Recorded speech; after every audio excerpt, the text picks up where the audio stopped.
Agora, nós vamos continuar o estudo do Livro dos Espíritos. Estávamos na pergunta número 200.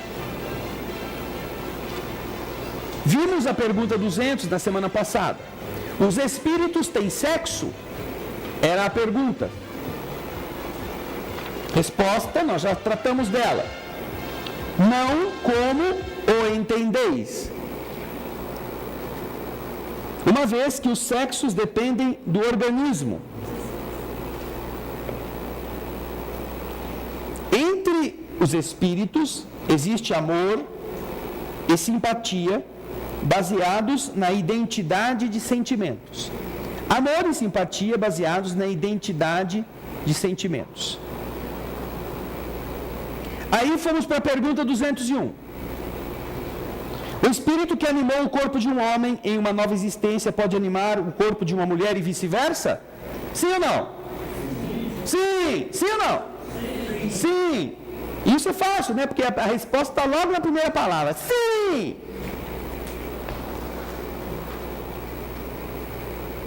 Quer trocar o seu marido velho por 2 musculosos de metade da idade? Sim! Quer trocar sua esposa e morar com a sogra? Sim! Vocês que não leram em casa e ficam respondendo só de ler a primeira palavra, pode se dar mal, hein? Se não entender direito a pergunta, pode depois se danar. Bom, claro, né? Os espíritos que em uma vida, ou o espírito que esteve encarnado em um corpo masculino, numa próxima vida, poderá animar o corpo de uma mulher ou do sexo oposto e vice-versa, porque os espíritos que nascem como homens e mulheres são os mesmos,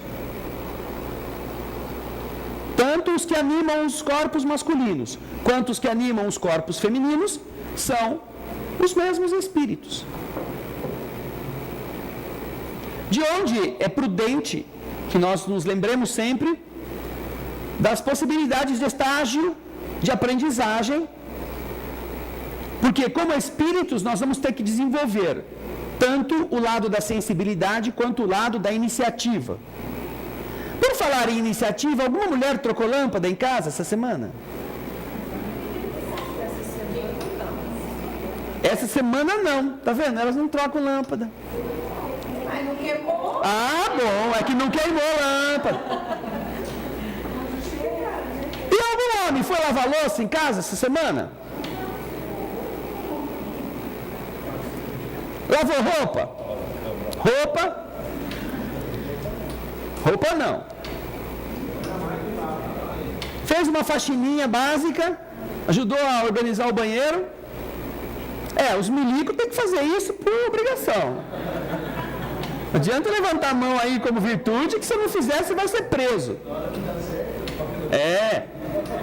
Arrumou guardar as coisas. Isso. Então, não existe, ainda que a sociedade meio machista, meio preconceituosa, atribua trabalhos masculinos e trabalhos femininos, na verdade, todos são trabalhos.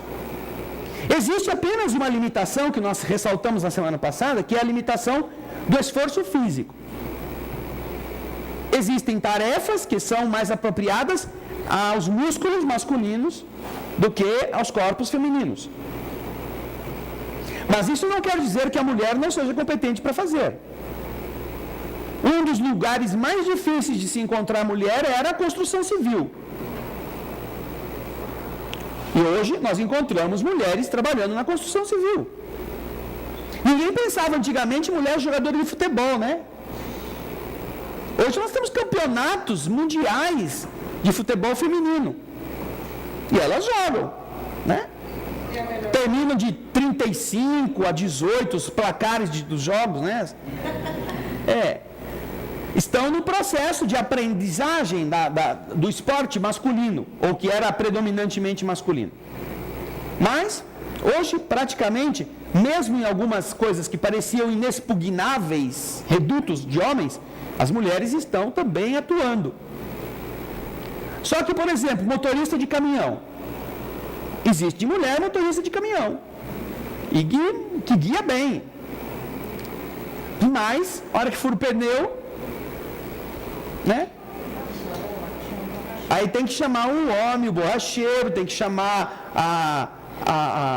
aqueles caras da estrada lá, né? Que vão a Autobahn, Intervias, aquelas coisas assim, né? Porque a mulher às vezes não tem força para trocar o pneu.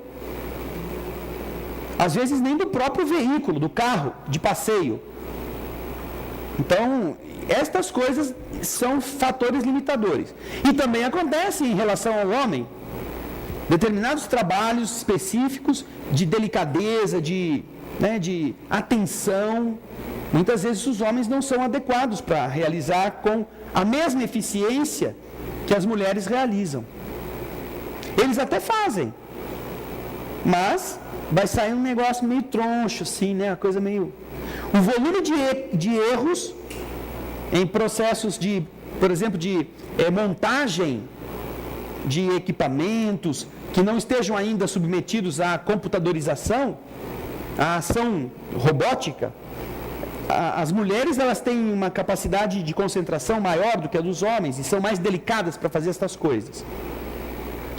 Mas mesmo assim encontramos homens capazes de fazer. Então é importante que nós nos lembremos que a experiência masculina e feminina existe para ajudar a vertente da iniciativa e da sensibilidade do mesmo espírito a que ele possa ir se completando, que ele possa ir se desenvolvendo nessas duas áreas.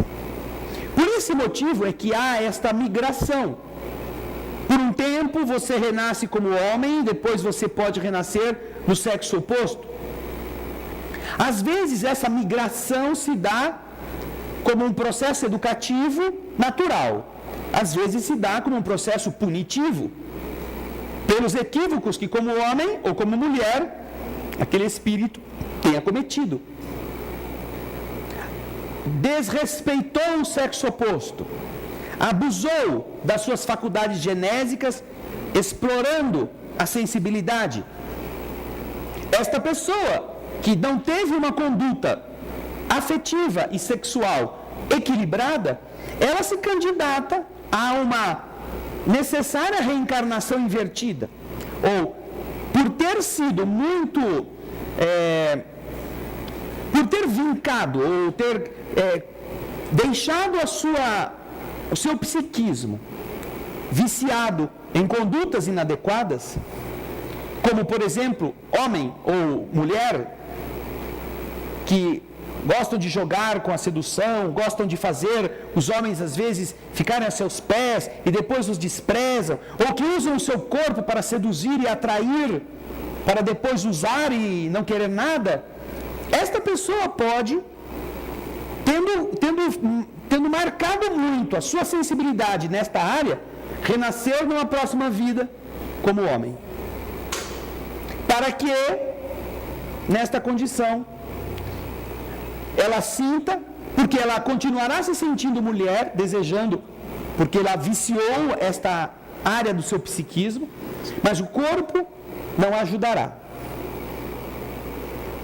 Então, esta situação produzirá nela conflitos. Ela continua querendo certas coisas, mas que agora o corpo não corresponde àquilo que ela quer. E vice-versa. Então, também, o estágio em áreas de sexualidade variada é um processo de choque, através do qual o mundo espiritual ajuda a retificar aquele indivíduo no respeito que ele precisa. Porque como homem, talvez vai gostar de alguém e esse alguém vai usar a sensibilidade e vai enganá-lo, como ele fazia antes como mulher. E a mesma coisa como mulher. Um homem que desrespeitava o sexo feminino, usando apenas como objeto de prazer, aí renascendo num corpo de mulher e sonhando em ser feliz, sonhando em ser mãe, sonhando em ter uma família, sonhando em ter um companheiro, agora tem que enfrentar todo tipo de lobo que vai fazer com ele, com ela, a mesma coisa que ele sempre fez. Para que ele descubra que isso não é bom. Para que agora ele passe pela situação no polo invertido, no polo oposto. Não estamos nos referindo aqui a processos de homossexualidade. Estamos falando da sexualidade que foi colocada agora numa outra área. O espírito renasceu como mulher, se sente mulher, só que vai ter que enfrentar aquilo que os homens mesquinhos fazem com as mulheres, para aprender que não vale a pena. Porque quando ele voltar a ser homem, não vou fazer mais isso não, que agora eu sei que isso não é legal. Antes eu gostava de ficar fazendo tudo isso, não é? Mas eu passei depois pela experiência e não foi boa. Então, a possibilidade do mesmo espírito migrar naturalmente de um ao outro polo da sexualidade do corpo físico permite que ele progrida nas suas reais potencialidades, na atividade, na sensibilidade, como também permite que ele possa aprender a respeitar o sexo oposto, não importa qual seja o dele, considerando as dores, as frustrações, as ansiedades, os sonhos, sejam dos homens, sejam das mulheres, ele vai compreender como conduzir-se diante disto. Por isso que é importante que enquanto estamos encarnados e temos esta consciência, por sabermos desta lei, nós aprendamos a nos conduzir de uma forma bastante responsável, de uma forma afetivamente séria,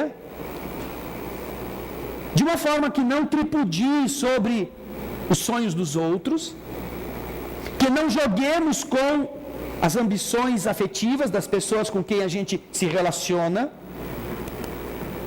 e que observemos tudo o que for possível a gente fazer, não importa a que sexo pertença, em atividades, para que isto nos enriqueça. Existem pais que censuram nos seus filhos, por exemplo, as inclinações artísticas. O filho gosta de pintar, gosta de desenhar, e o pai fala assim: meu filho não vai fazer esses negócios de boiola.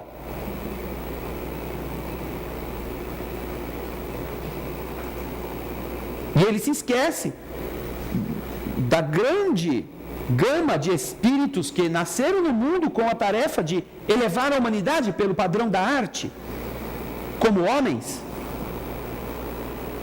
mais até do que como mulheres.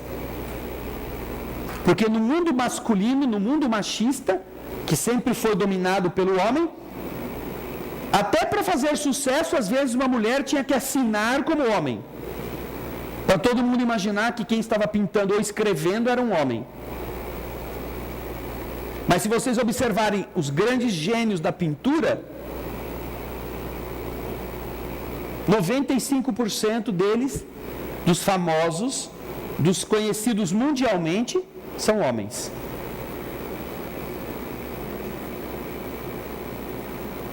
Alguém pode me dar o nome de uma compositora clássica?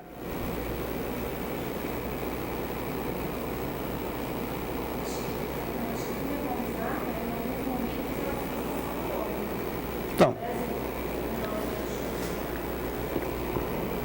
mas ainda assim, a Verônica estava citando o caso de Chiquinha Gonzaga, uma compositora brasileira que inclusive foi homenageada numa minissérie há anos atrás na Rede Globo. Mas ainda assim, nem os brasileiros sabem que ela existe. Se não fosse a Rede Globo ter feito a minissérie, e já esquecida, infelizmente, ninguém nem saberia. Se tocar uma música aí, ninguém sabe que foi a Chiquinha Gonzaga que fez. Agora, vamos falar dos compositores clássicos. Alguém me dá o nome de alguma mulher?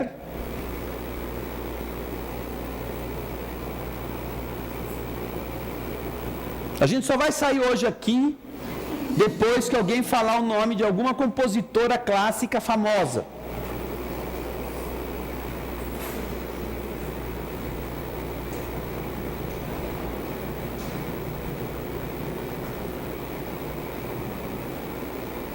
Nada, nada, nada.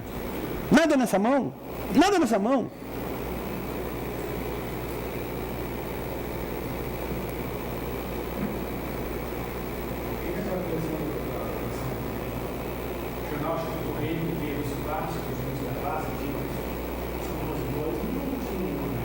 Não tinha nenhuma mulher.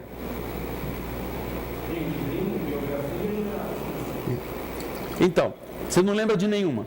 Você ouviu todos? Me dá o nome de 2.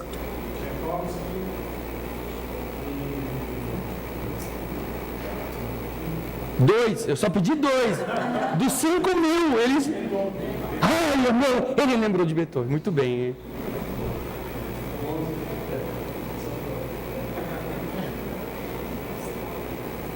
Mulher, gente. Uma compositora.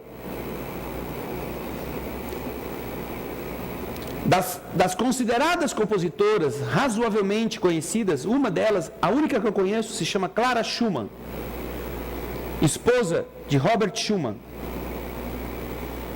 que compôs algumas peças para piano e compôs um concerto para piano e orquestra, muito bonito.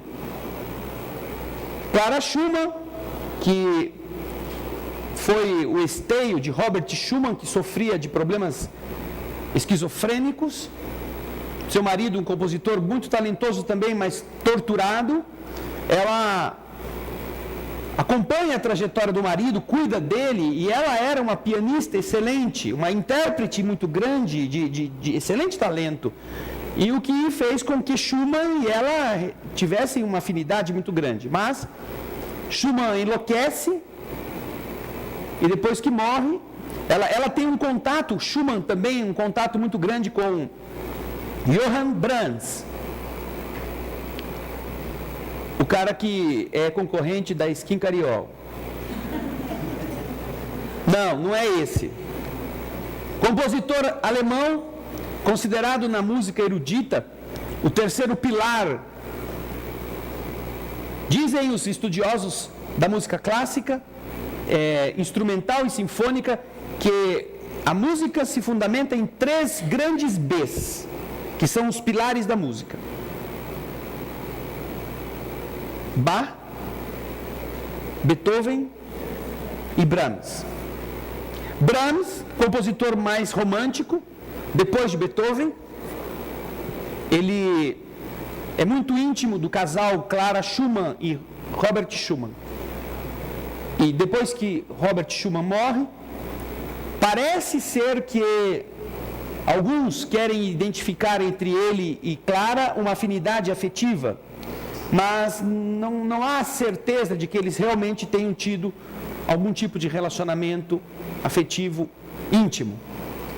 Mas o certo é que Brahms cooperou provavelmente com o desenvolvimento do talento orquestral de Clara Schumann, para que ela pudesse também aparecer como alguém respeitável em um mundo onde só os homens faziam sucesso. É a única compositora de nível internacional com obras assim, respeitada, e que você ainda assim não conhece, porque pouco produziu. Me parece que eu conheço, tem um único concerto que vale a pena você ouvi-lo, mas fora ela, até o começo do século XX, alguma cientista mulher, entre os descobridores de técnicas, de planetas, de leis, alguma mulher?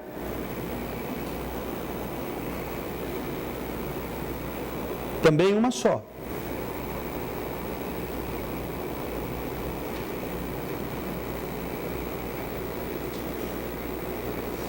Uma só. Casada com outro também. Marie Curie. Casada com quem? O marido da Marie Curie, em francês.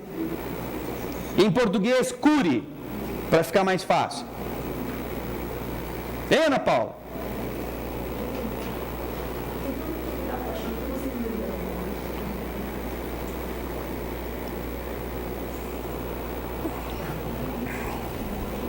Escreve aí, Maria Curie.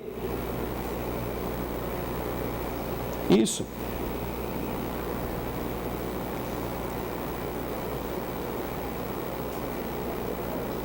Casada com? Ai, por fim, o francês com o nome Pierre. Aleluia. Esposa de Pierre Curie,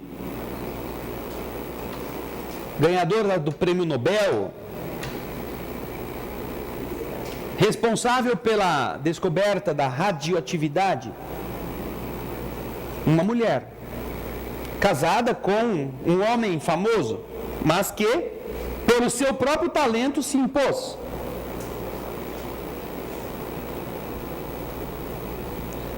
Ela dividiu o Prêmio Nobel de Física de 1903. Mas fora ela, qual a outra mulher? Então, o que nós observamos é que o desenvolvimento de determinadas áreas do talento não deve ser coibido, não deve ser tolhido, para que aquele ser que veio, ao invés de ser cortado ou ser podado, ele possa desenvolver-se também nessas atividades. Então, alguns pais que não querem que os filhos sejam artistas, podem estar estragando um planejamento espiritual. Naturalmente, eles estarão querendo que o filho seja bem-sucedido, bem aquinhoado de recursos, de oportunidades. Isso não é errado, mas é preciso saber até que ponto se deve obrigar ou forçar. Depois que o jovem atingiu um determinado patamar de entendimento, o próprio livro dos Espíritos fala mais adiante que é preferível ter um filho bom sapateiro do que um mau poeta. E as pessoas não sofreriam tanto no futuro pelas escolhas erradas que fizeram se tivessem tido este critério. É preferível você ser um bom sapateiro do que um mau poeta. E isso é conceito do próprio mundo espiritual. Bem, perguntas, dúvidas? Alice, acorda, Alice. Ô Gaspar, mostra a Alice dormindo e babando lá, Gaspar. Fala.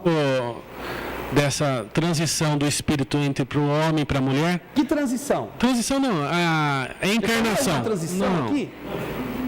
Existe meio homem e meia mulher? Eu falei? Não nesse sentido eu falei. Isso. Então, depois da encarnação vem homem, depois outra vez vai vir mulher. Isso.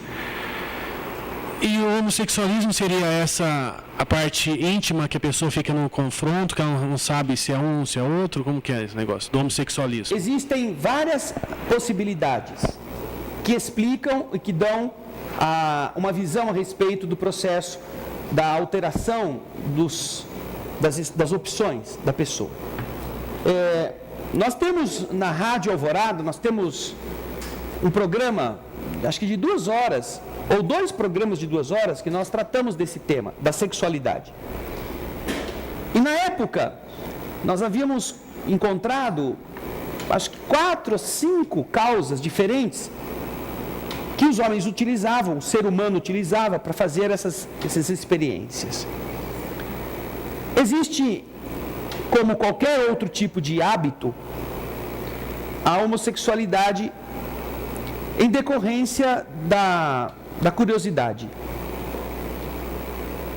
Então, pessoas que não sabem ainda como querem viver com emoções, querem testar certas emoções, e que por algum tempo elegem, como alguém elege, por exemplo, um hobby diferente, né, pular de paraquedas, fazer surf, quero ver como que é.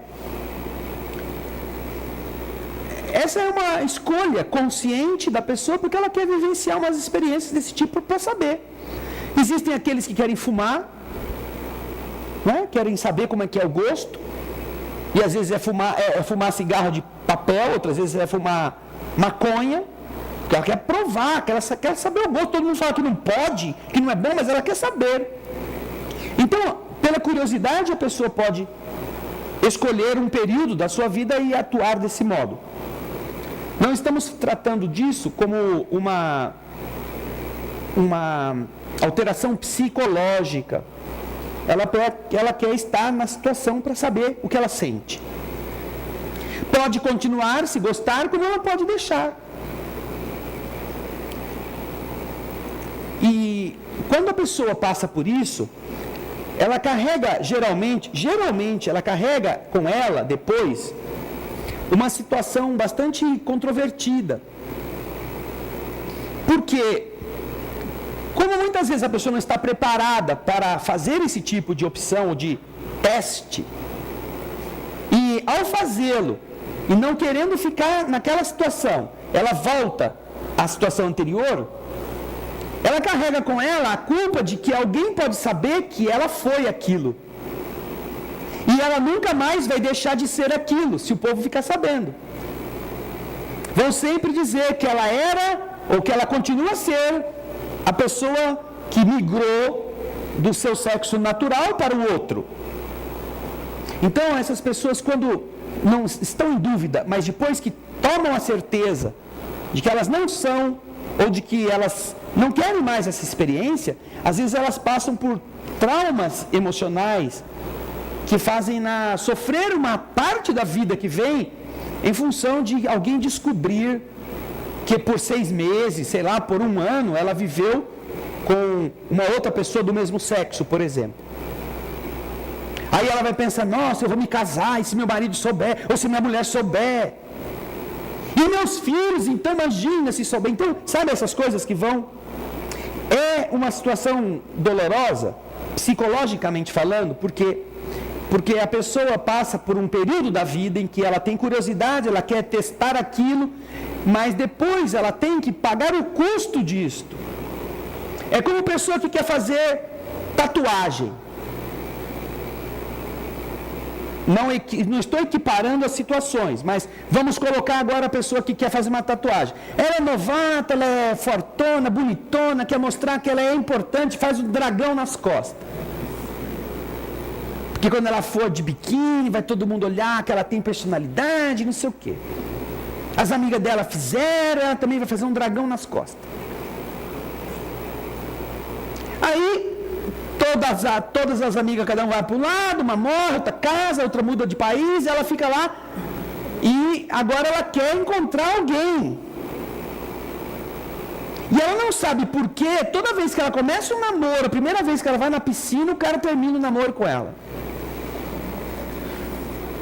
Porque é só ela botar um biquíni que mostra um pedaço do dragão. O que é esse negócio das suas costas? Ah, não, é uma tatuaginha que eu fiz. Tatuaginha? Deixa eu ver esse trem aí. E aí o cara que achava que estava namorando a Nossa Senhora descobre que está namorando a Mata Hari. E por mais que ela fale que foi um equívoco dela de juventude, o cara fala, bom, se ela teve coragem de botar um dragão desse tamanho nas costas, o que ela não andou fazendo e não está me contando? E por mais que ele diga assim, não, tudo bem, eu até engulo, mas a hora que minha mãe vê esse dragão nas costas dessa coisa, vai ser o fim do mundo lá em casa. Minha mãe, meu pai. Ou seja, você entende que aquele dragão, que no começo, em uma fase da vida, era, sei lá, era um protesto, era uma coisa de moda, aí a pessoa começa a ter que carregar o dragão nas costas, né? Aí, eu vou ter que fazer uma cirurgia para arrancar esse dragão. Só que o dragão é muito grande, vai ter que trocar as costas inteiras. Aí começa, arranca a cabeça, fica o dragão sem cabeça. Mais pra frente arranca a asa, fica o dragão sem asa. Aí a pessoa fica com um hematoma, fica com uma cicatriz enorme nas costas. Mas já pensou essa mulher com 60 anos com o dragão nas costas? Você já imagina, você vai na praia, você vê assim, vem vindo uma velhinha de cabelo branco, com o andadorzinho dela. E você, olha que velhinha, puxa que bom, dá na praia, tomando um solzinho, uma brisa. Aí você passa por ela, boa tarde, bom dia meu filho, bom dia. E vai com o dandorzinho, você fala para você, olha, coisa boa, né? Uma pessoa assim idosa, está na praia, vamos ver a velhinha. Aí está o dragão, tudo já, né, enrugado nas costas. Santa velhinha essa, hein? Não é à toa que está de andador. Deve ter sido o cão chupando manga quando era nova. Então vocês imaginam como funciona isto. Para a própria pessoa que faz estas coisas, depois, o custo, às vezes é pesado, é alto, para ela enfrentar isso. Existem pessoas que vão fazer estas opções por simples necessidade financeira.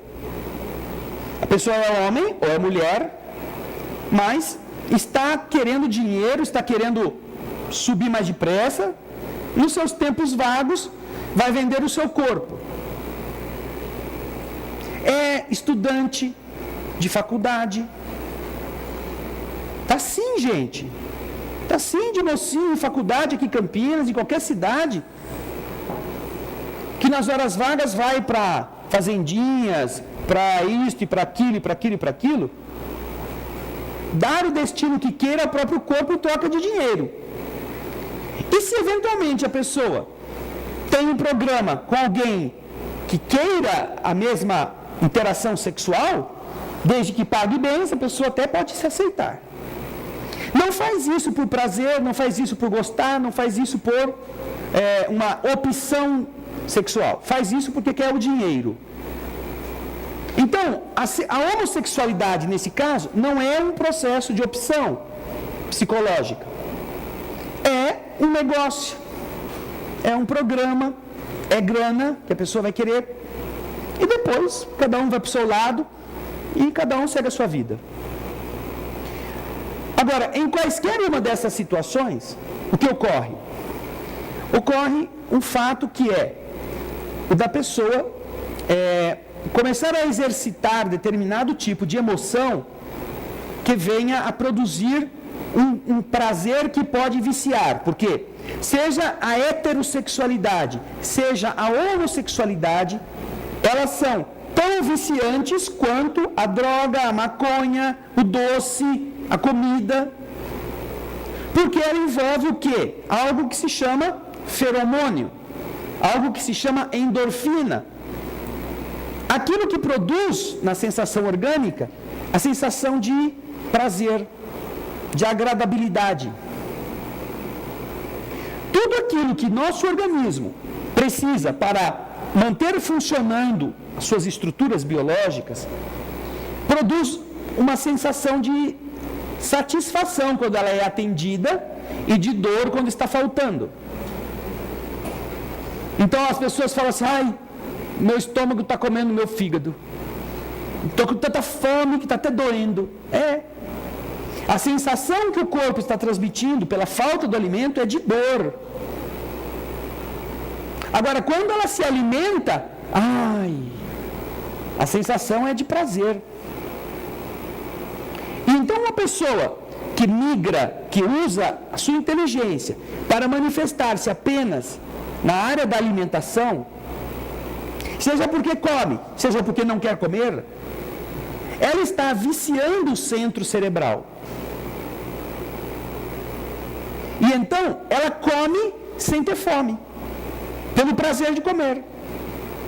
Ou ela não come, mesmo com fome, porque o prazer é de não ficar gordo, de não ficar gorda. Vocês vão ver no seminário, lá no começo tem o quê? Distorção cognitiva, não é? Vocês lembram disso?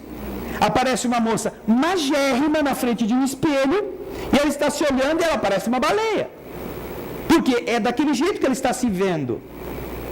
Então este processo é também um processo que pode redundar na cabeça dessa pessoa como um prazer de não correr o risco de ficar gorda, portanto ela não come. E se come, ela sofre porque comeu. Seja por falta de comida, seja por excesso, isso está envolvendo um processo de vício que o corpo sinaliza que é bom para ela comer ou não comer. E aí vai fumar, aí vai beber, aí vai consumir droga, e aí vai manter a relação sexual, que é prazerosa. E quando a pessoa não tem limite, do mesmo modo que ela pode ficar Vocês veem, está passando na televisão uma série que mostra as pessoas obesas, com obesidades mórbidas. Tem um moço no México que ele estava pesando quase 500 quilos. Era uma pessoa enorme, não era uma pessoa quase, era uma bolota de banha. Como uma pessoa chega a isto? Será que ela não percebeu que ela estava engordando? Sim, mas é prazer, é volúpia, é falta de controle. Porque ela sente fome, uma fome psíquica. Porque ela acha que ela tem que comer, então ele comia 18 frangos. Sabe, frango? Sem a pena. Só escapava a pena. Sabe o que é você comer no almoço 18 frangos e às 6 horas da tarde está com fome? Não existe uma explicação biológica para uma necessidade biológica desse tipo. Existe sim uma necessidade psíquica. Por algum prazer que ele sente, ele tem fome. Ele desencadeia isto.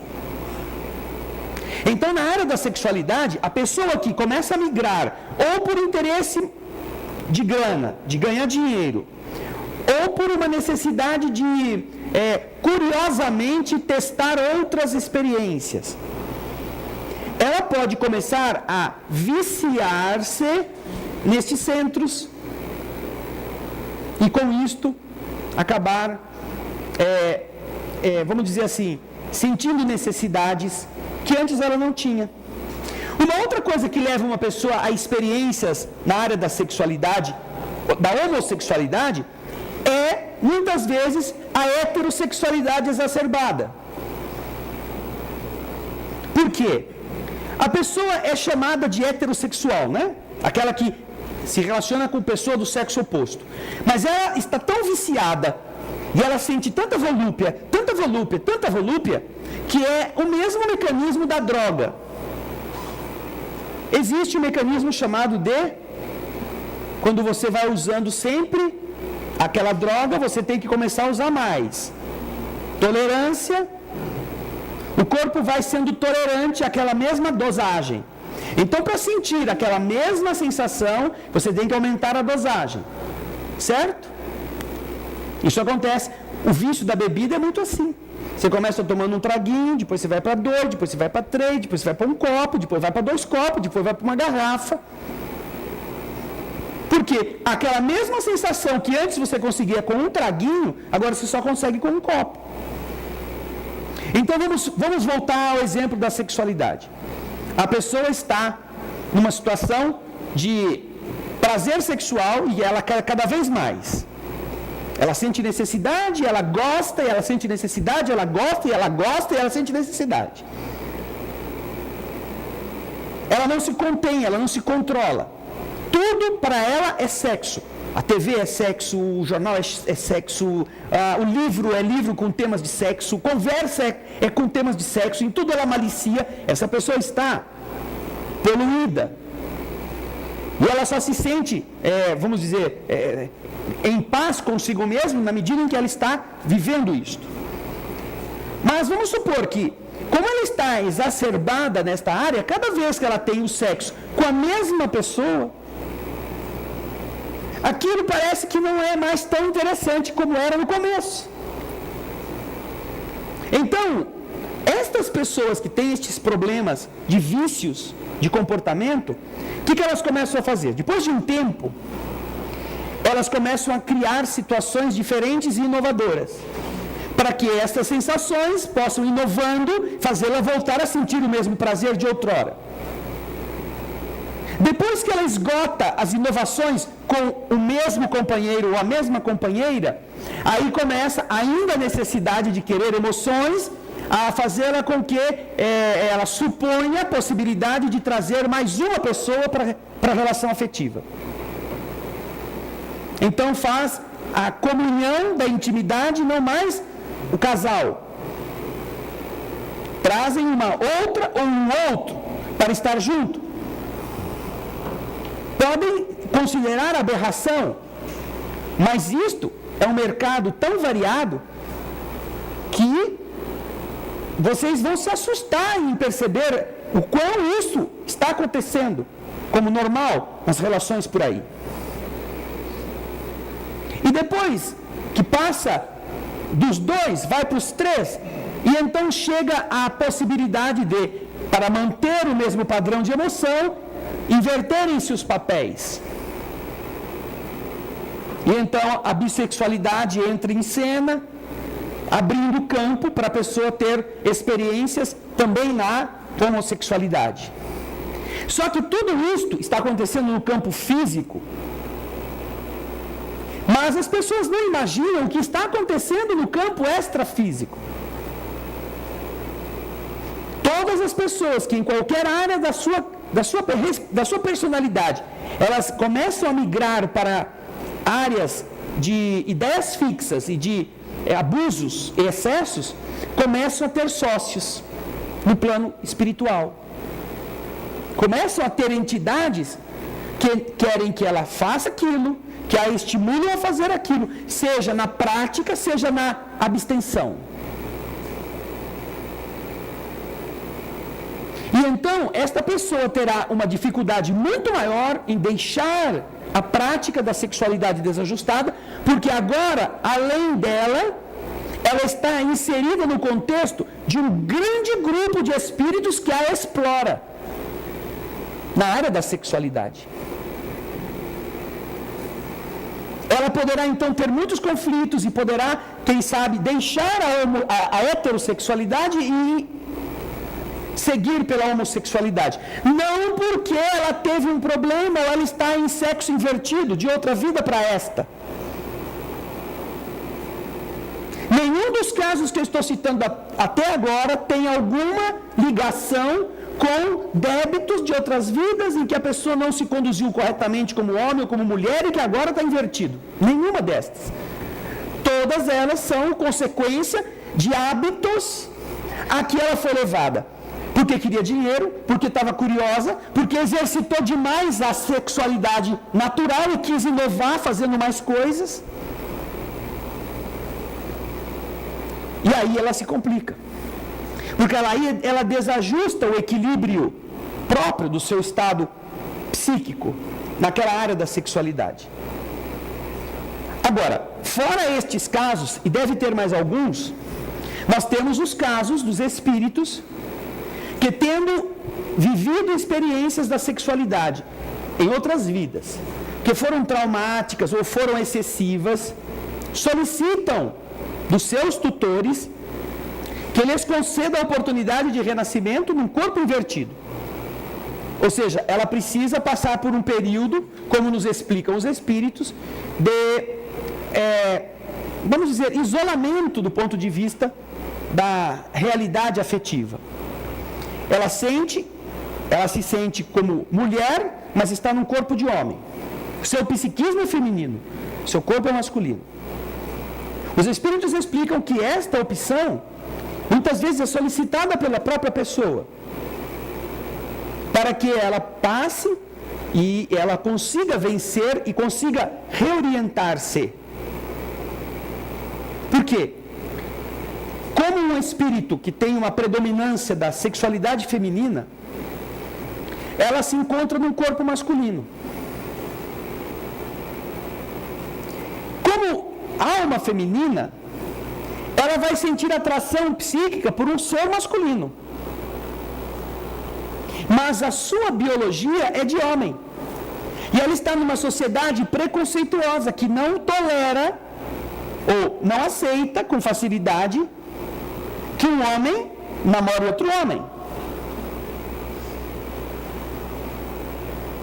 Então, é um conflito psicológico que quando surge e vem com o espírito, não esses que eu estou citando que a pessoa inventou porque ela queria novidades. Não. Ela terá conflitos, sim, como efeito. Este eu estou falando de conflitos que são causas, que são efeitos de outras vidas e que agora produzem efeitos nesta vida, causados lá, refletidos aqui. Então, estes casos, que são realmente de conflitos autênticos, eles estão acontecendo com espíritos num processo de reequilíbrio. E ele vai ter que passar, seja ele ou seja ela, por essas experiências. Aí você vai falar assim, mas então ele teria que se abster. Se há um desregramento, se há uma limitação, se há um problema, naturalmente, que o adequado para ele seria não fazer. Só que ele sofre. Então, o que se está buscando? Num planeta de prova e expiação como é a Terra, onde o que não faltam são desajustes em todas as áreas, não é? Todas as áreas nós encontramos espíritos necessitados. Então, a sociedade tem procurado, do mesmo modo que ela trata com o avanço da medicina de doenças que antes eram incuráveis, do mesmo modo que para permitir um controle da natalidade, se desenvolveu a pílula anticoncepcional, se desenvolveu os processos de prevenção contraceptivos ou os meios mecânicos de evitar a gravidez, avançando num processo que, por causa disso, deveria diminuir o número de abortos e o número de abandonos de filhos não desejados. Também as sociedades têm buscado recursos para diminuir a frustração destes seres que têm que habitar um corpo numa sociedade que não os aceita, procurando diminuir essas distâncias, procurando encurtar e fazendo as pessoas meditarem a respeito do sofrimento que significa para alguém que tem um psiquismo realmente de um sexo, ter que viver um corpo de um outro sexo. Vamos fazer um paralelo com o Oriente.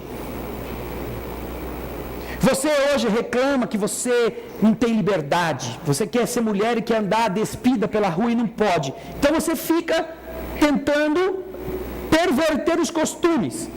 Então você anda com roupa transparente, você chama a atenção de tudo quanto é homem, e estraga a família dos outros, e você não está nem aí, você gosta mesmo que todo mundo te olhe, você gosta de ser cobiçada. Tudo bem. Por causa da sua conduta, muito sofrimento você deixou espalhado, o que faz com que, depois que você desencarne, você veja que você tinha um problema nessa área.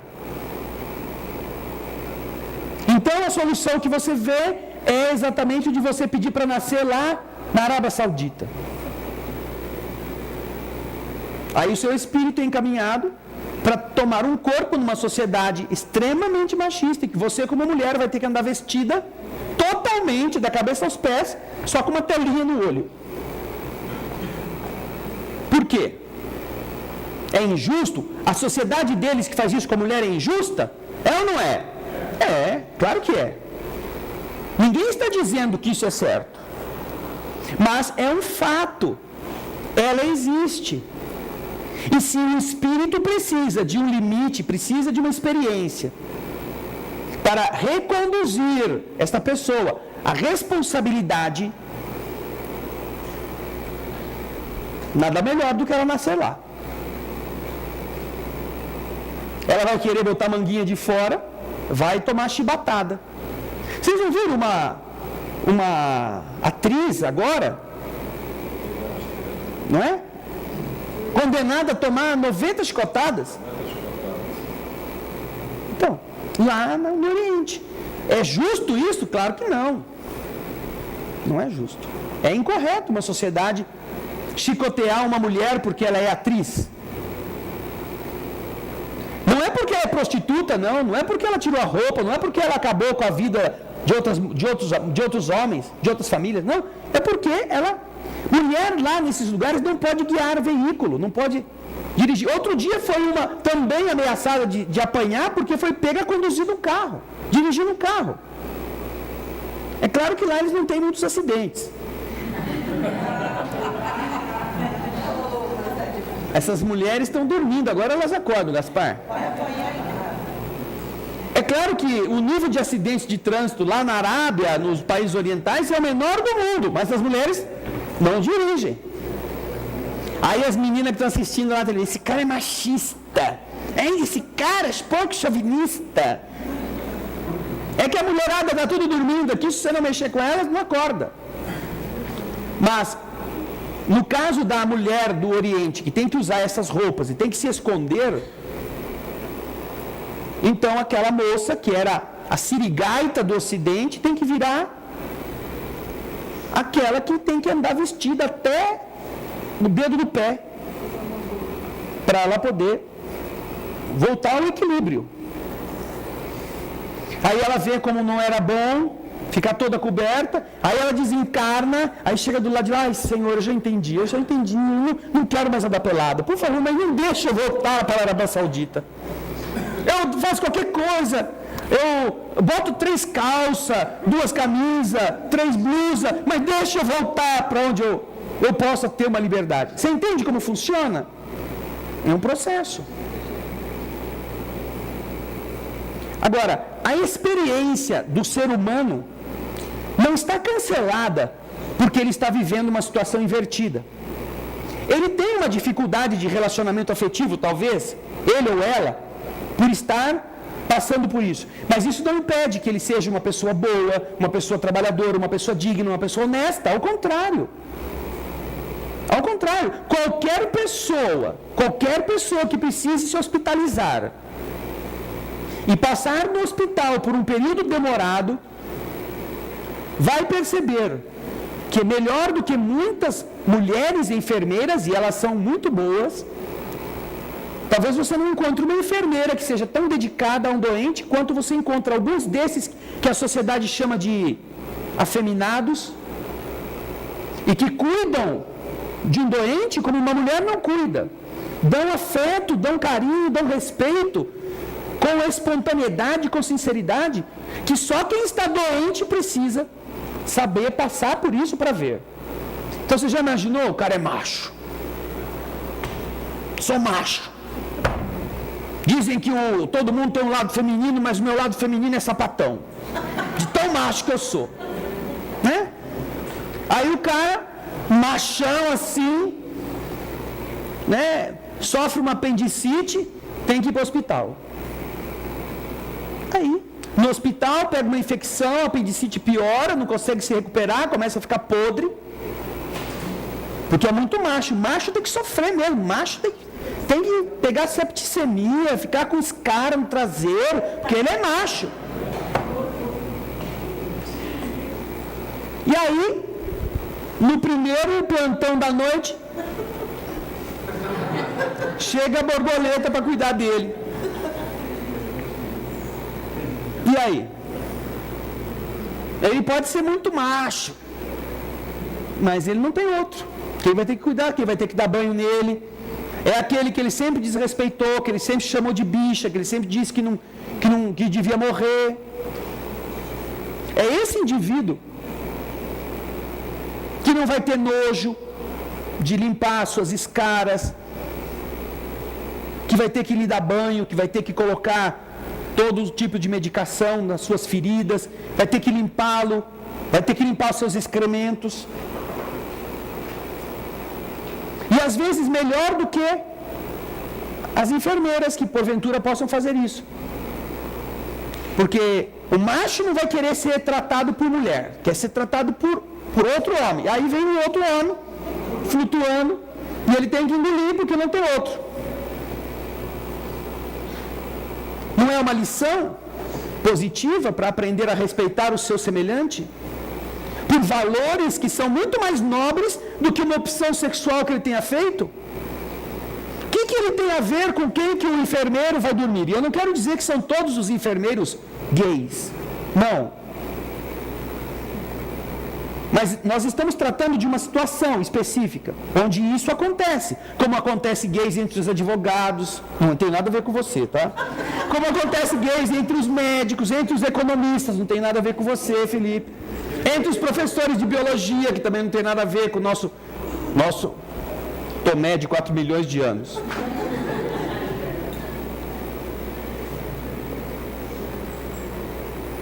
Mas é muito mais importante um ser humano decente do que com quem que ele vai dormir aquela noite fora do hospital.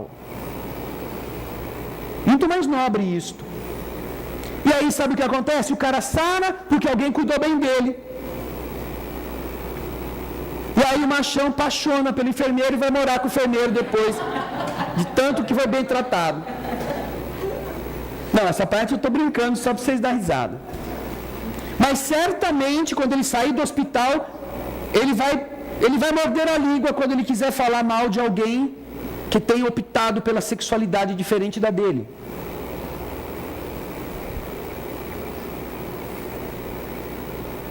Nós precisaremos sim ficar cancerosos, precisaremos ficar às vezes pobres, precisaremos perder entes que a gente ama. Precisaremos sim passar por estas coisas para a gente aprender a respeitar aqueles que antes já eram pobres, eram cancerosos, eram sozinhos e que a gente tirava sarro, que a gente não respeitava. Depois que a gente passa por isto, aí a gente tem uma outra visão de como eles são.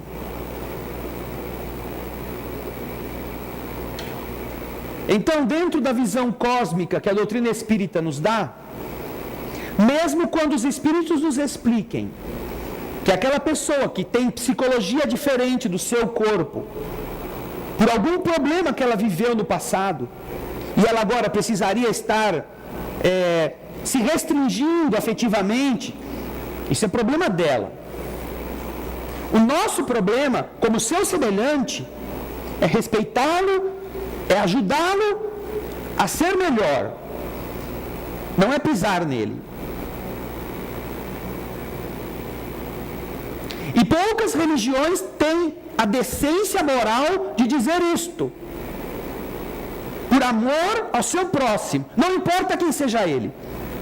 Um cristianismo que defende que você visite o preso, que defende que você ame quem está na sarjeta, que defende que você dê comida ao miserável que não teve o que comer naquele dia, por culpa dele, inclusive. Porque às vezes é um sem vergonha, um cara que não quis trabalhar, um cara que prefere morar na rua.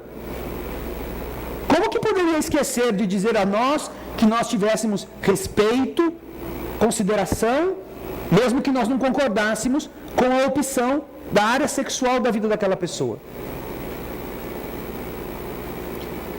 Nós preferimos abraçar estelionatários ricos, bandidos, perversos para uma sociedade, desde que sejam heterossexuais, do que respeitar um irmão que cumpre todos os seus deveres e passa por este conflito? Não, não pode ser isso.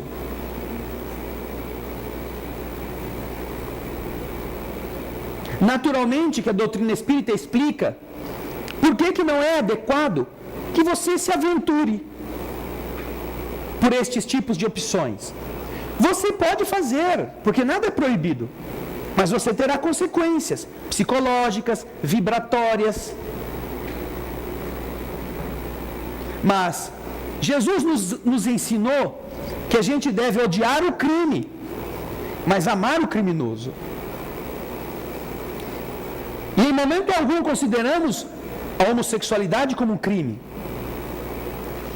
para inseri-la nesse contexto desta frase do Senhor. Mas estamos citando isso para que vocês possam entender que se o criminoso merece o nosso amor, puxa vida, quem está em conflito afetivo, por que negar este respeito, negar esta consideração? Ajudar essa pessoa, dando-lhe talvez um livro, ouvindo os seus desabafos, sendo para ele alguém que ele possa considerar como alguém que o respeita.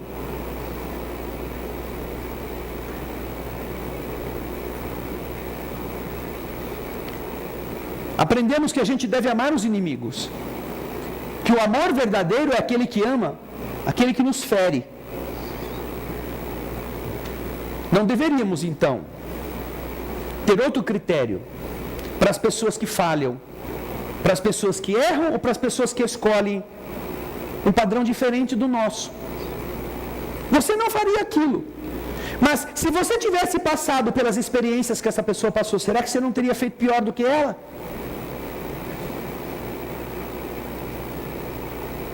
Em uma das frases que Emmanuel nos deixa, ele coloca que, quando lhe perguntam sobre a educação sexual, ele coloca que é uma coisa muito importante, sim, que se faça a educação sexual. O grande problema é a gente descobrir onde estão os professores.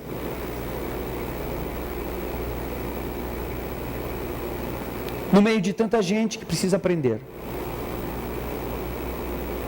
Somos tão comprometidos nos equívocos do sexo, seja do homossexo, seja do heterossexo,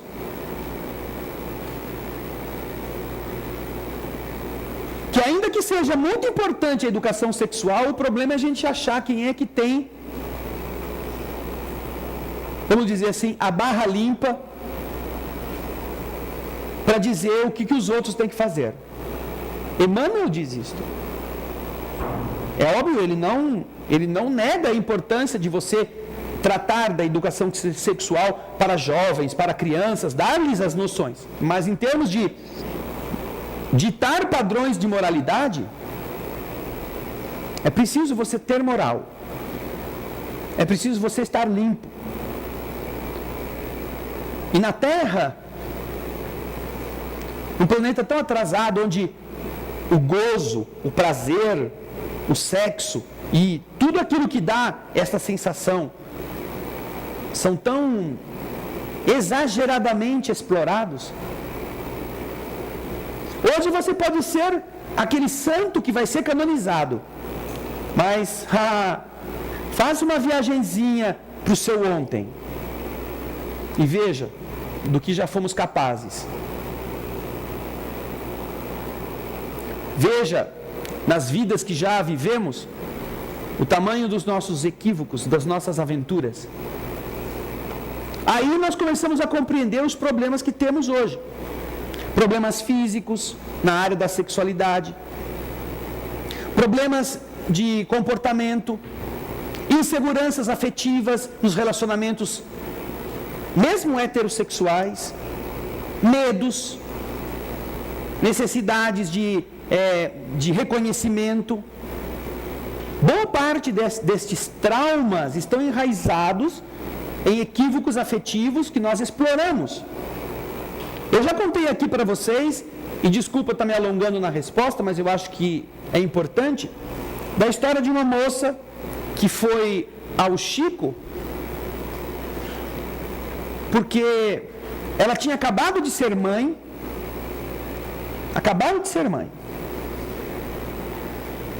e havia sido detectado um câncer de seio nos seus 2 seios. Ela era jovem, não tinha 30 anos.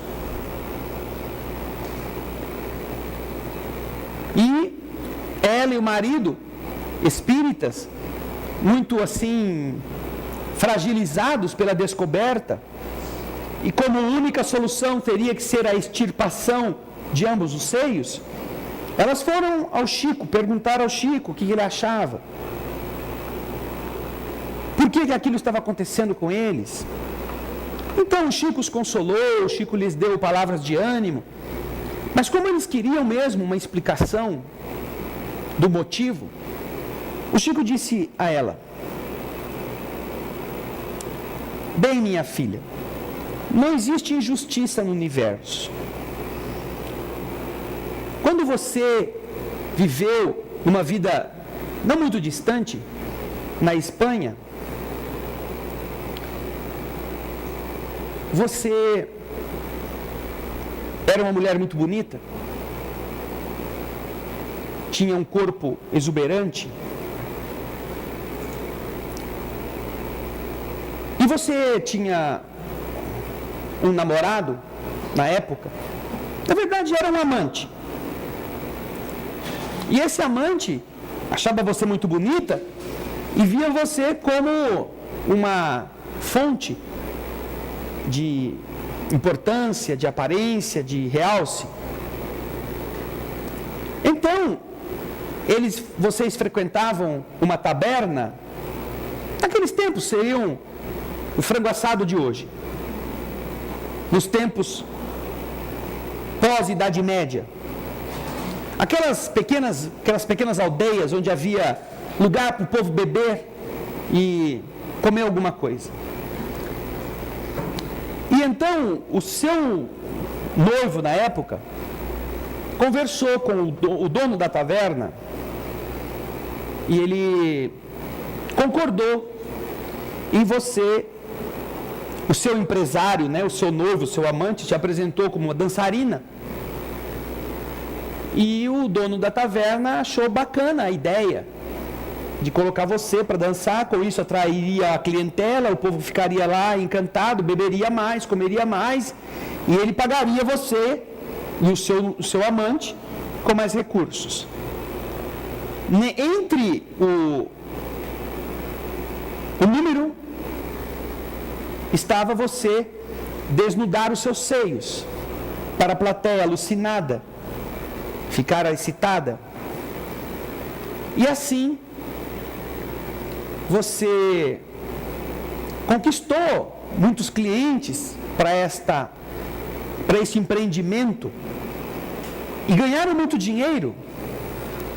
Só que você, ao fazer isto, estava corrompendo um corpo profanando um templo, foi a expressão usada, que te fora dado não para ser pedra de tropeço na vida dos outros e gerar tentação, para que homens falhassem,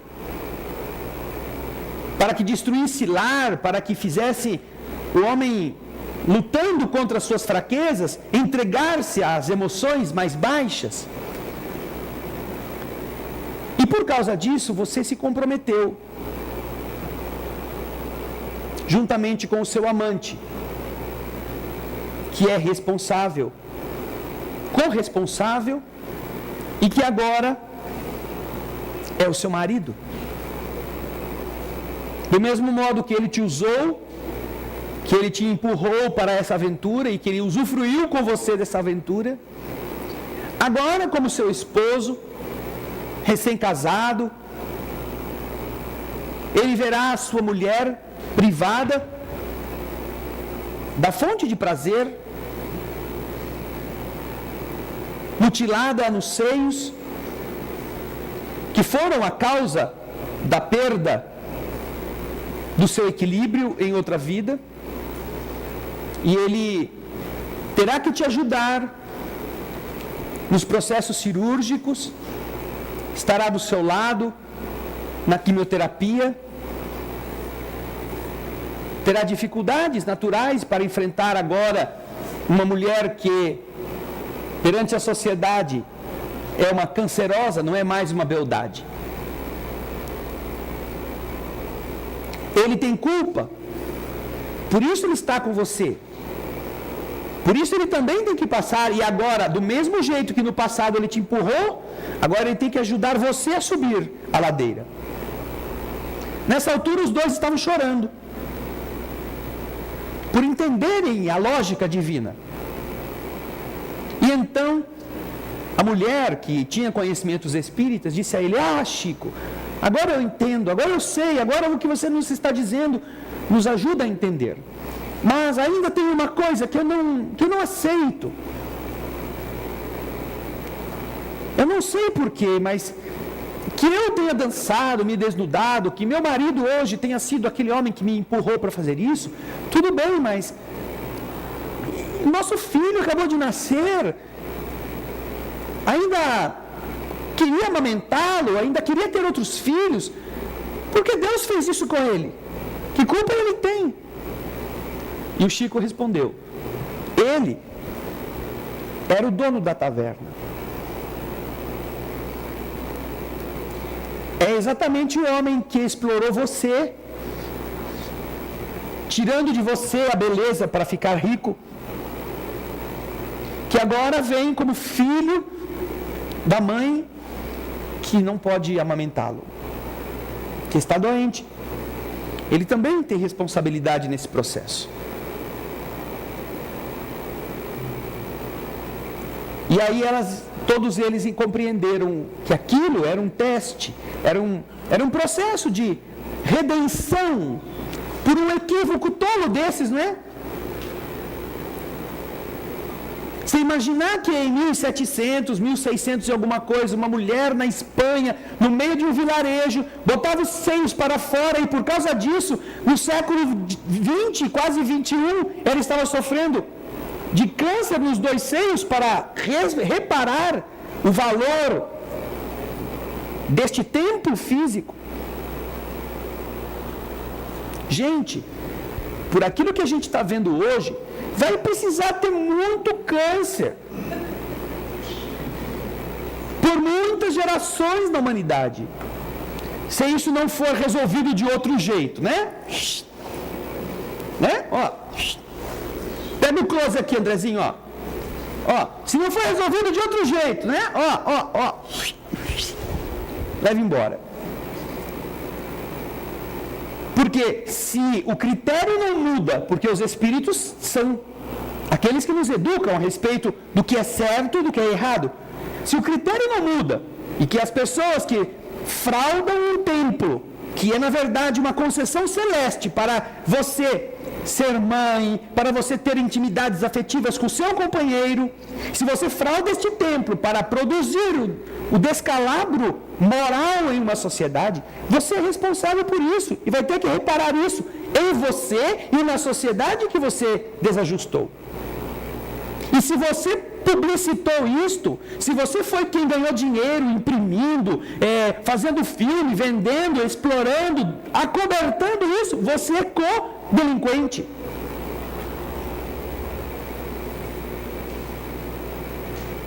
Se nós imaginarmos a carga de responsabilidade que vai se expandindo, nós entendemos porque que Emmanuel disse, não, é importante sim, educação sexual hoje, mas o problema é a gente achar quem é que vai dar aula. E nós não estamos falando aqui de moralismo, não. Só os pudicos que não pensam naquilo é que podem. Não. Estamos falando de entendimentos naturais, de uma possibilidade rica e bela que é do exercício da afetividade através da sexualidade. Não é o exercício da sexualidade, é o exercício da afetividade através da sexualidade também. Então, estas coisas, elas marcam os equívocos que os espíritos vão produzindo, elas marcam a personalidade, indicando qual será no futuro a sua carga de sofrimento para reparar aquilo.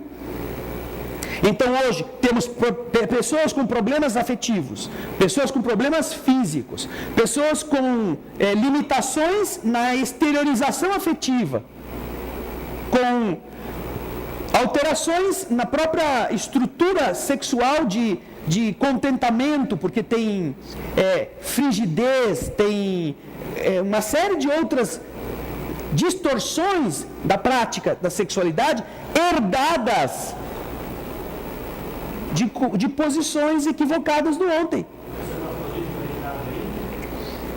Olha, o Ricardo, o hermafroditismo é uma coisa que é decorrência de uma formação ambígua da estrutura biológica.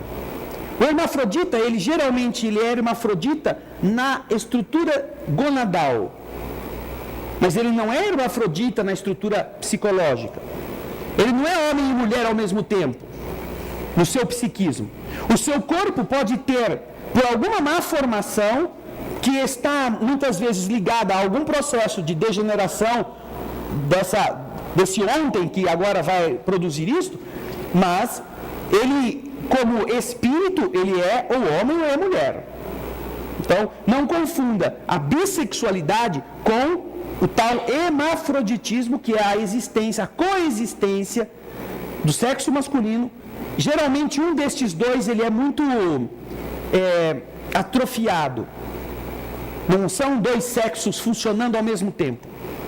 Ele tem as estruturas biológicas presentes, mas assim, de maneira pouco desenvolvida em um dos casos. Entendeu? Mas a pessoa vem assim devido ao seu passado. Pessoa que vem com lábio leporino. Sabe o que é lábio leporino? Ô, enfermeira, explica aí pro... Isso. Existem algumas malformações na área da boca que a pessoa nasce sem o céu da boca e vem uma fenda aqui, o lábio não fecha, tá? Fica um buraco aqui. Hoje existem cirurgias reparadoras que com muito sucesso resolvem o problema. Mas era muito comum, né, no passado, você encontrar pessoas que tinham essa fenda. Ficava estranho. Se esses processos são naturalmente decorrentes de algum resquício, então nós observaremos em outras áreas que este mau funcionamento pode estar produzido ou enraizado nessa dificuldade produzida ontem. A mesma coisa, por exemplo, nos explica Humberto de Campos, no livro Contos e Apólogos, das crianças que nascem ou que nasceram na época por causa do remédio talidomida com os braços atrofiados. Então lá também está explicado, mas a mãe tomou um remédio que era um calmante, ninguém sabia. Sim, é verdade, houve este problema. Mas os espíritos que tiveram que passar por isso, eles tinham compromissos no passado, que agora colocaram-nos em condições de enfrentar esse desafio de nascer com um braço atrofiado, por causa do remédio. Entendeu? Nós temos algumas perguntas da semana passada que eu fiquei de hoje acelerar para a gente responder. O Brás Cubas de Vila Velha quer saber como enquadrar os espíritos íncubos e súcubos nesta questão sexual. A expressão ícubo e súcubo vocês vão encontrar nas tradições teológicas ligadas a demônios. Íncubos seriam os demônios masculinos que teriam durante a noite cópulas com os espíritos de mulheres durante o sono. E os súcubos são exatamente o oposto. São espíritos ou demônios de mulheres que se deitariam com espíritos masculinos durante o sono, espíritos de homens. Alguns costumam dizer que, na verdade, seja como íncubos, sejam como súcubos, estes diabos ou estes demônios, eles são de um único padrão e eles tomam a forma de mulher quando querem se relacionar com homens e de homens quando querem seduzir mulheres no plano espiritual. E seriam responsáveis por sonhos eróticos, por sonhos de libidinagem em que os espíritos que estão encarnados se meteriam durante o repouso da noite. Ele então quer saber como se poderia enquadrar isto. É claro que a doutrina espírita não fala de demônios, satanás, etc, etc. Na verdade, os espíritos que estão na Terra, como vivos do corpo, quando perdem o corpo físico, continuam vivos do lado de lá. E se eles são viciados em qualquer uma das áreas, eles procurarão do lado de lá acercarem-se das pessoas que têm um padrão igual ao deles.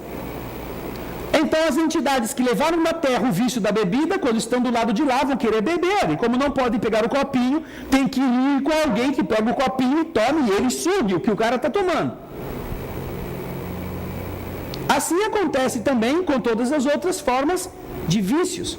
Por isso, quando do lado de lá, os espíritos, deixando o corpo físico, continuam com as preocupações sexuais exacerbadas e a necessidade de sentir as emoções, eles vão se acercar de pessoas que estão inclinadas a este mesmo tipo de escolha.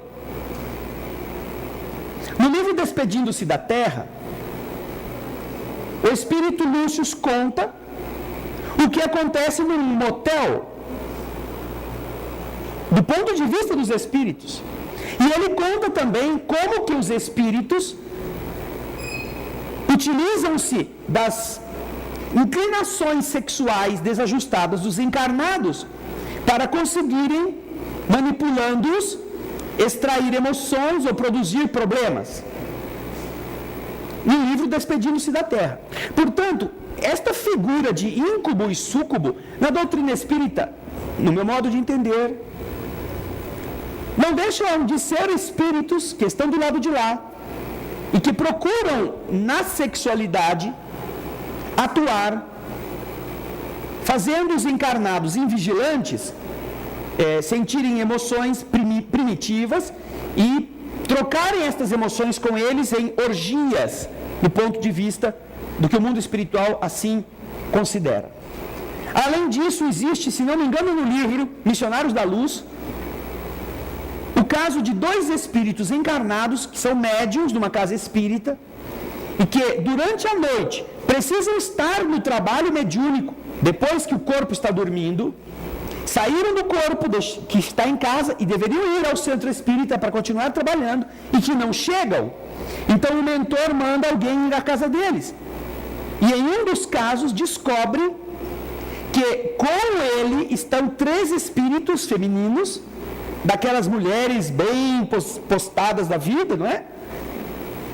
E que estão seduzindo, e ele está no meio da farra. Aí chega o mentor, né? Acho que é Marcondes o nome desse. É o Vieira e o Marcondes, um dos 2. O Vieira, quem me chama?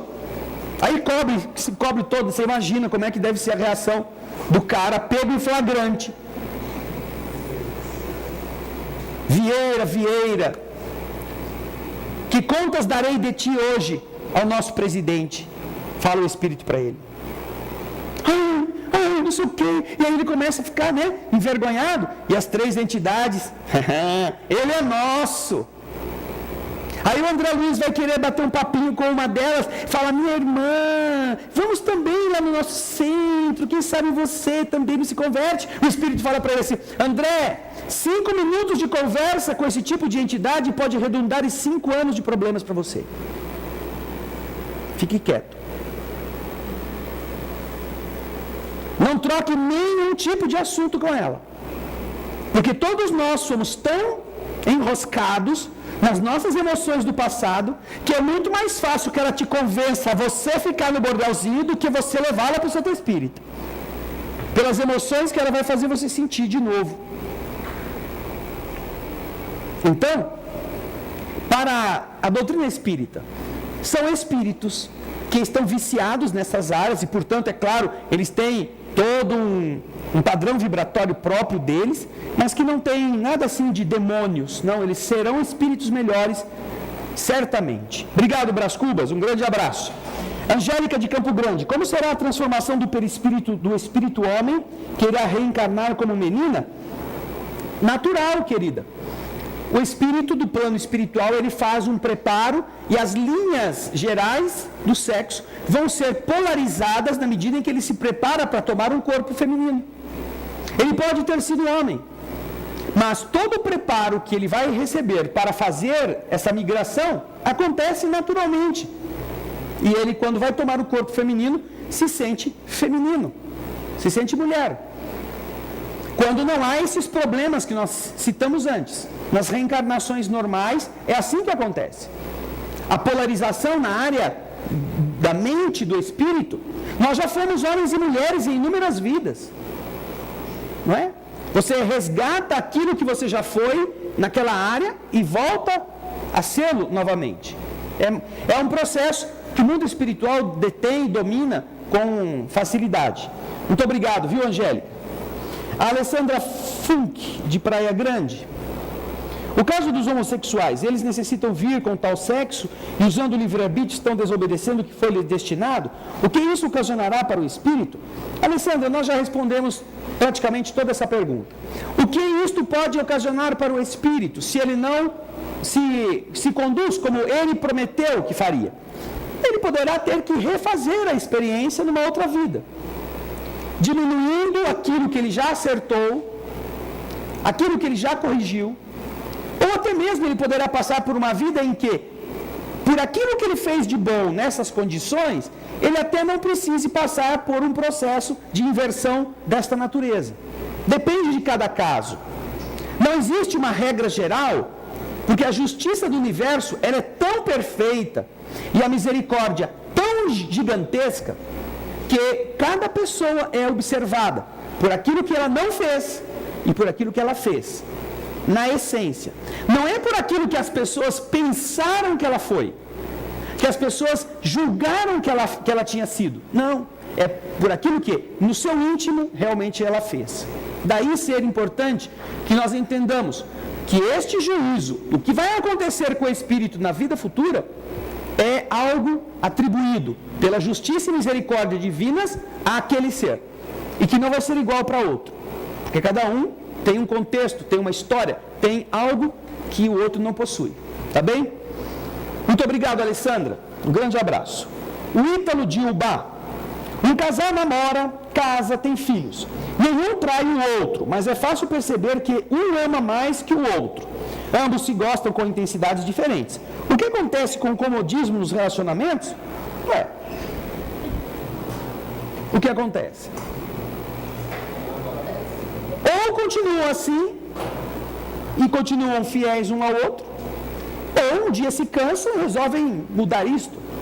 Seja junto, um melhorando com o outro, seja um se aventurando, porque cansou daquela mesmice. Nós vemos isso todos os dias. Agora, nós temos que entender uma coisa, Ítalo. Está errado o indivíduo que espera ser amado para amar. Está errada a pessoa que quer ser feliz casando-se. Porque a verdadeira felicidade só existe quando você não se casa para ser feliz. Você se une para fazer alguém feliz. Quando você faz isso, você encontra felicidade. Você não depende de alguém para você se sentir feliz. Você quer fazer o outro feliz. Quando você quer fazer isso e o outro quer fazer isso também, então vocês são felizes. Mas quando você quer ser feliz e o outro não te faz como você gostaria, aí a coisa tá difícil. Porque nós vivemos num mundo de egoístas. Os egoístas não querem fazer alguém feliz. Eles querem ser felizes, consumindo o outro. E quando o outro se deu inteiro, ele joga no lixo e troca por duas mais novinhas. Por egoísmo. Então, isto é um espelho do equívoco afetivo das pessoas que estavam achando que a união é para ela ser feliz, ao invés de ser para ela fazer o outro feliz. É só com dor que a gente vai aprender essas coisas. Às vezes com separações, às vezes com frustrações, mesmo juntos. Tá bem? Mas é um amadurecimento. Porque nós já explicamos aqui em uma palestra recente os 5 tipos de união. Lembram disso? 5 tipos de união. Nós vamos migrando de uma para outra. Procure isso. Os 5 tipos de união. É muito interessante. Você vai encontrar também essa explicação no livro Nos Domínios da Mediunidade e também no livro Estudando a Mediunidade de José Martins Peralva. Tá bom? Obrigado, Ítalo. Um grande abraço para o Ubá. A próxima, Deusimar Carvalho, de Aliança, em Tocantins. O livre-arbítrio não vale para a escolha do sexo que teremos em outras encarnações? Depende. O livre-arbítrio sempre vale quando você é obediente. E o livre-arbítrio nunca vale se você for rebelde. Por quê? Porque se você é obediente, você sabe qual é o seu dever, então você tem liberdade para aceitá-lo. Mas se você for rebelde, você não sabe qual é o seu dever, então alguém tem que impor o seu dever para você. Assim se dá na reencarnação. Quanto mais é elevado o espírito, mais noções ele tem a respeito dos seus deveres. Portanto, ele os acata, ele os aceita, e ele faz isso como o melhor que pode. Mas os espíritos rebeldes, muitas vezes, porque não querem, eles têm que ser obrigados. E então existem as chamadas reencarnações com motivação de justiça, ou chamadas reencarnações compulsórias, em que o espírito é obrigado a passar por aquilo mesmo não querendo. E para fazerem isto, estão submetidos aos processos da hipnose e do sono. Sonoterapias que vão prepará-lo para que quando ele acordar, a coisa já esteja acontecido. Né? Já tenha acontecido. Também o espírito Lúcio explica este fenômeno em um dos seus livros, quando, se não me engano, no Despedindo-se da Terra, 2 espíritos obsessores de uma das moças acabam ambos sendo levados ao útero como futuros filhos e imantados ao óvulo que estava sendo fecundado em um relacionamento que ela não queria ter filhos, mas que acontece. E agora eles estão presos à mulher que eles estavam obsedando sexualmente, obrigados a passar por isso. Eles não queriam renascer, eles queriam continuar usando aquele corpo que ambos exploravam como se fossem ainda os amantes de outrora, mas agora vão ser filhos dela, levados à reencarnação pela imantação obsessiva e pela lei divina que os obriga agora a ser filhos da antiga prostituta que eles usavam. Então, o livre-arbítrio depende muito para que a gente possa usá-lo nas escolhas que vamos fazer do futuro. Muito obrigado, viu, Deusimar? A Paula Faraco, de Menino do Tietê. No livro Encontro com a Cultura Espírita, de Deolindo Amorim e Jorge Andréa dos Santos, de 1980, da editora O Clarim, diz que a reencarnação só se dá quando a sintonia entre mãe e filho estiver no ponto ideal de entrosamento de vibrações pelas zonas espirituais de ambos, mãe e filho. E quando isso acontece, o próprio espírito reencarnante influencia na seleção dos espermatozoides de acordo com a sua missão. Isso é coerente? É coerente se for um espírito elevado. Se o espírito sabe, se o espírito tem mérito, ele participa de maneira direta do processo reencarnatório. Por isso que dissemos que existem zonas reencarnatórias nas quais os espíritos podem influir decisivamente e eles podem, por eles mesmos, promoverem a própria encarnação. Existem zonas evolutivas em que os espíritos não têm este poder, mas eles interferem muito intensamente nas marcas que vão deixar no processo reencarnatório. Existem as reencarnações de espíritos medianos, de mediana evolução, em que eles têm que contar com o concurso de instrutores, de orientadores, e eles, na medida do possível, pedem uma coisinha aqui, eles podem pedir e interferir em pequena monta. E existem os espíritos imperfeitos, os espíritos impuros, que precisam renascer contra a própria vontade. E que se você fosse deixar que eles fizessem o que eles quisessem, ou eles nunca renasceriam, ou eles seriam reis, príncipes, faraós, barões, tudo sempre a mesma coisa. Ricões, poderosos, e nunca iriam aprender. Nos de mediana evolução. A reencarnação constante no livro Missionários da Luz, no capítulo 13, daquele personagem chamado Segismundo, é uma reencarnação de um espírito de mediana evolução. Ele diz isso lá. Não é um espírito elevado, não é um espírito semi-elevado, é um espírito, vamos dizer assim, médium. Médium. Não sabemos. Não há explicações, não há acompanhamento da reencarnação da Dona Laura. Dona Laura é a personagem do livro Nosso Lar, o primeiro livro da série, a mãe de Lísias, que vai renascer para retomar a evolução e a família, que depois vai continuar com ela na Terra. Então não temos informação de como será a reencarnação ou qual foi o tipo de reencarnação. Obrigado, viu, Paula? Um abraço para você também. O Alexandre de Montenegro, no Rio Grande do Sul. Vai ser a última de hoje, tá, Ana Paula? Pode o espírito reencarnar com alguma prova ou expiação que não necessite passar, mas que mesmo assim escolhe passar para que isso possa servir de lição, de exemplo para o progresso e evolução da humanidade? Bem, a palavra expiação indica sofrimento suportado como consequência de erros feitos no passado e que ele tem que reparar. Mas a palavra prova indica sofrimento que ele não precisa passar, mas que ele pede para passar, para que ele possa evoluir mais depressa. Ou seja, em ambos os casos, prova ou expiação, Alexandre, indica o sofrimento. Só que a causa de um é o erro de ontem, a causa do outro é o ideal de amanhã.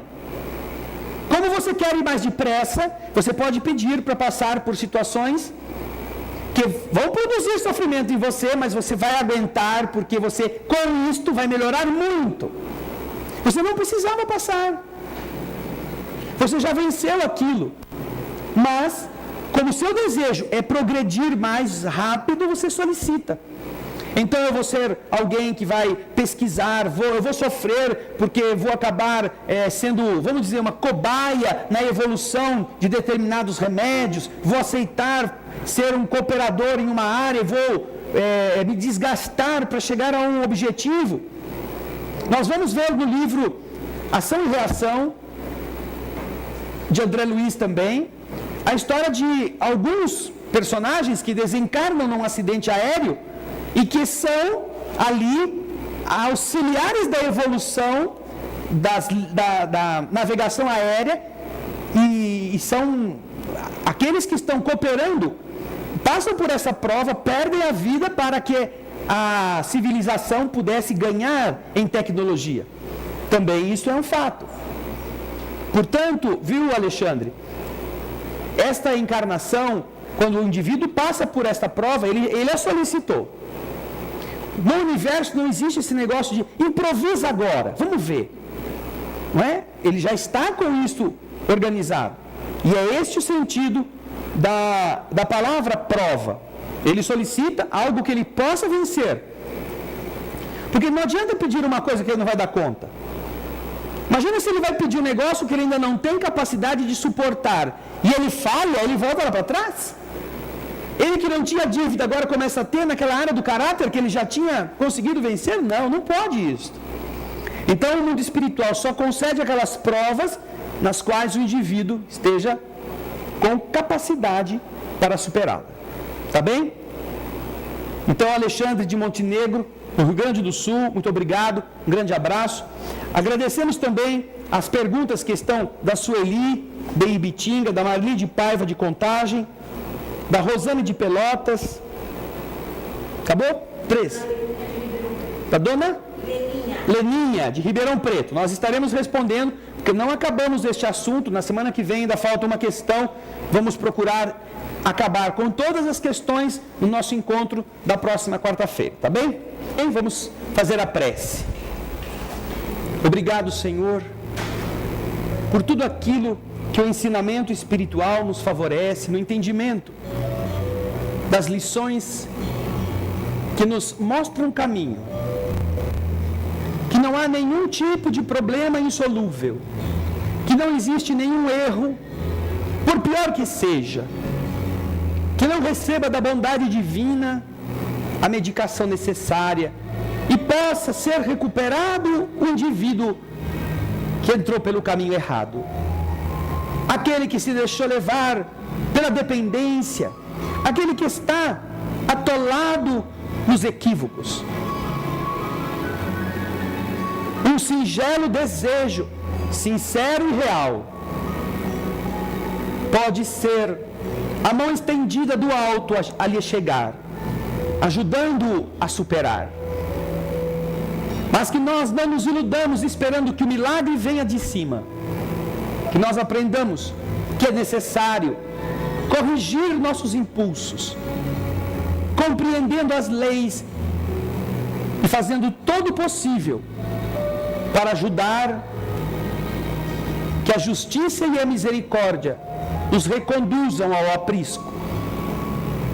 Obrigado, Senhor, pela presença dos Espíritos que aqui, enquanto estávamos, trataram de nossas dificuldades, visitaram nossos lares, chegaram aos lares daqueles que à distância participam conosco do estudo desta noite e que certamente agora também estão a atender as entidades aflitas que nos ajudam na evolução, desejando vingar-se, desejando nos prejudicar.